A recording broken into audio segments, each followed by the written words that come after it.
Okay, so today is my last day in quarantine. Tomorrow at 10:30 a.m. I will be released into the world. How exciting. You know, I would have never thought in 1,000 years that I would be where I am today. I would have never thought that my mom would be sick so soon. I always thought she was going to live a healthy life for a long time. And I didn't think she would get sick this soon. And I never would have thought that she would get such a rare disease that has no cure. And neither have I ever thought about leaving my children for an unknown period of time when they are so young. And I would be so far away from them in these circumstances where I would come back to my homeland and have to quarantine in a hotel for this long, not being able to see the people who I came here to see. You know, all of this, none of this is part of my plan. And neither is anything that has taken place in this world in the last year for anybody. Yeah, this last year has been a pretty good reminder how much we have taken for granted and how we have forgotten that change is the nature of nature, and that nothing is ever for certain, and that the only thing that we have for certain is right now, is this moment right now. So while I'm here, I've been getting periodic updates from my dad about how they're doing, how my mom's doing. And every time I call him, he's in the middle of dealing with some situation or communicating with a nurse or doctor. And I can tell things are really hectic for them. So I try not to call him too much, because me constantly calling him and asking him for updates is just adding another layer of noise to their already chaotic life. And it's not really helping him in any way.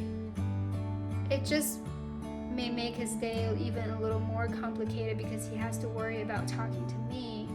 The only thing that is satisfies by me calling him all the time would be my own ego and my ego's need to feel like I'm being a caring daughter.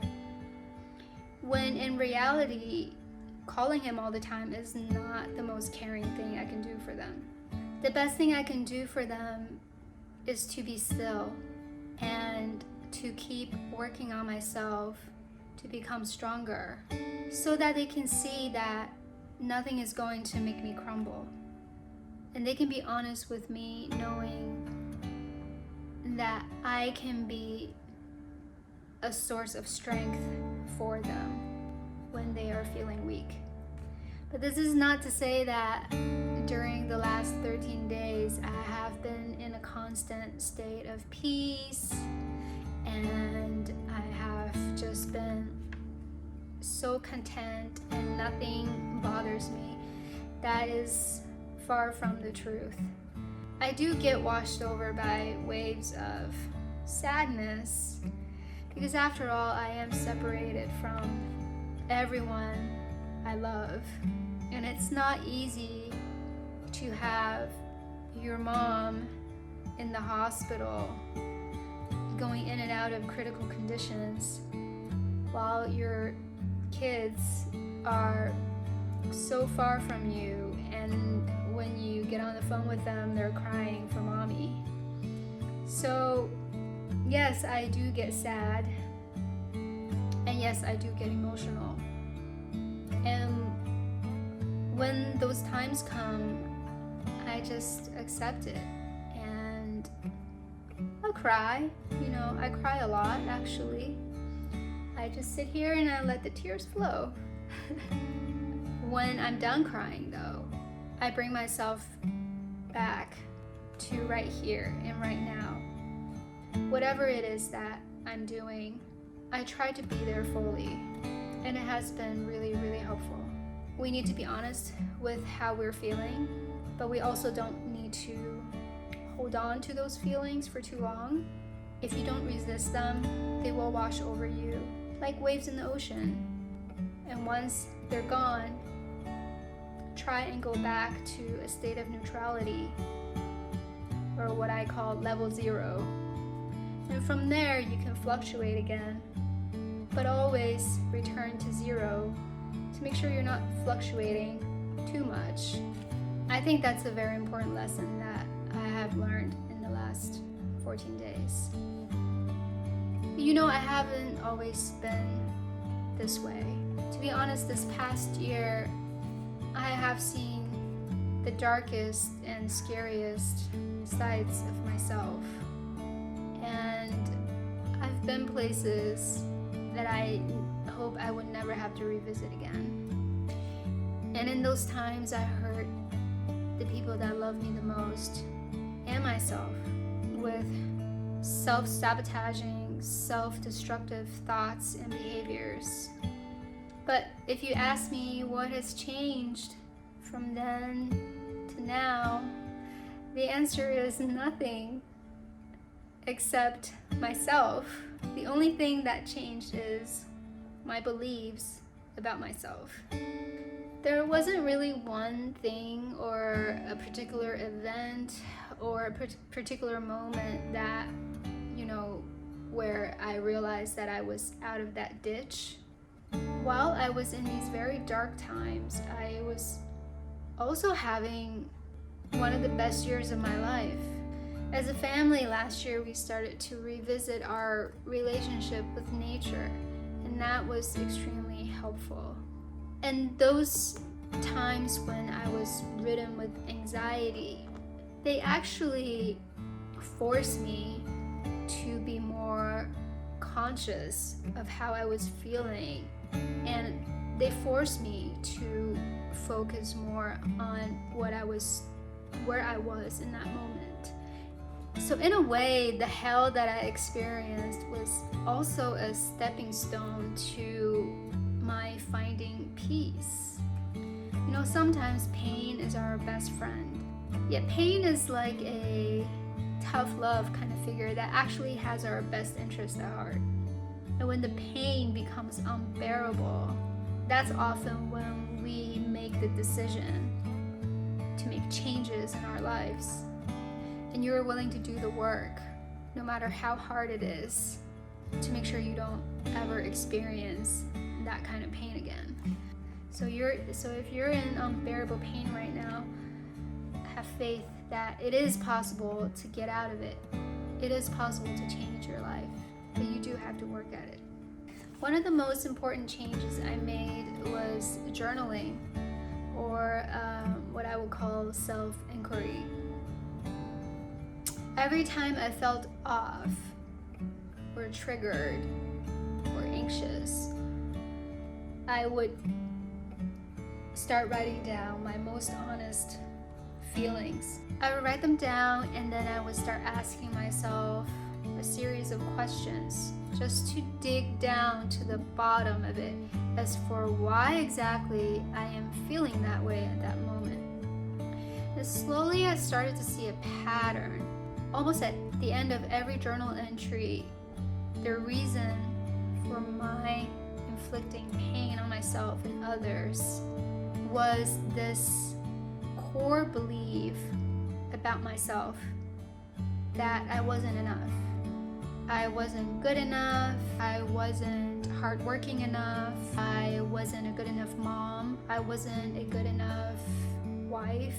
I'm not a good enough business owner. I wasn't a good enough person. I suck at everything I do. Everything I touch goes to shit. You get the idea. Basically, everything I did, I thought I wasn't good enough, or I didn't have enough. I didn't have enough patience. I didn't have enough love.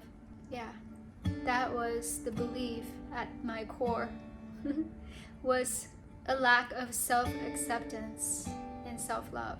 Spiritual masters of present and past have all been talking about the importance of belief, or the importance of our subconscious mind, but no one really listened to them.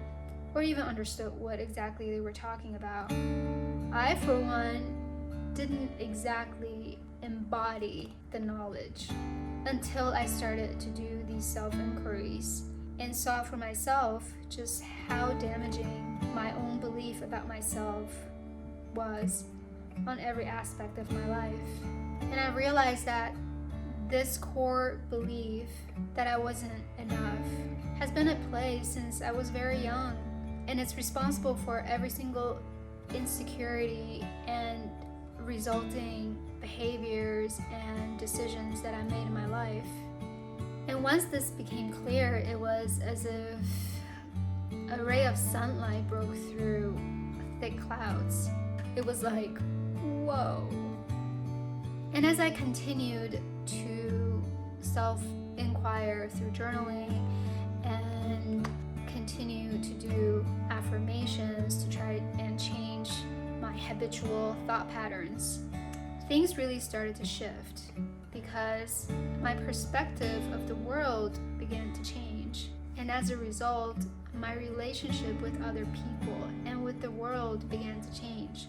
Instead of seeking outside affirmation, love, and comfort, I started looking for those things inside myself. It took pressure off of my relationship with other people and with the world because I realized that I am the source of everything that I was looking for on the outside, and that I have enough patience, I have enough love, I have enough power, and I have enough strength. Not only do I have enough for myself, I have enough for everyone else as well. And I don't need anyone else or anything else to make myself feel loved or understood, because I am that love and I am that understanding that I was looking for on the outside. And because of that, my role in my relationship with others changed from the person that needs to the person that gives. Not because of who they are, but because of who I am. You might be wondering why I'm sharing so much these days. And that's because I really believe that I wasn't the only one that was suffering from these toxic thought patterns and self-limiting beliefs.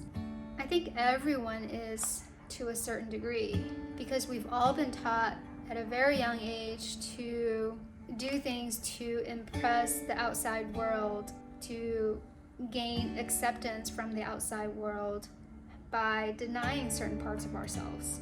And I do think that those of us who are more sensitive are affected by it more than others. So if you are currently in pain, please know that you're not alone. Even though I know that when you look around, it seems like everyone has got their shit together and everyone is living such a happy life except you, and that you're the only one who's struggling internally and you're the one who's dealing with self-doubt. But that's not the case. There's a lot of us who are going through the same thing. But at least now you know that there's one more person who knows what that feels like. And I want you to know that it is possible to get out of that hole that we dug for ourselves, even though it is hard work, but it's totally worth it. I'm a firm believer that the world is so wounded because it's made up of wounded individuals. But I also see that there's more and more people who are finding the courage to open up and share authentically about their vulnerabilities, their struggles, and their transformations. And these people are inspiring people like myself and many others to open up the floor for a more honest conversation that will eventually lead to healing. And healing is what the world needs right now, because hurt people hurt people. And through the healing process, each will find that the power has always been within us, and that each one of us is whole. And when we realize that, we will will finally stop grabbing at relationships and things to try to fill the void that's inside of us, because there is no void. We are already complete. And when we finally become whole again, that's when the world will finally become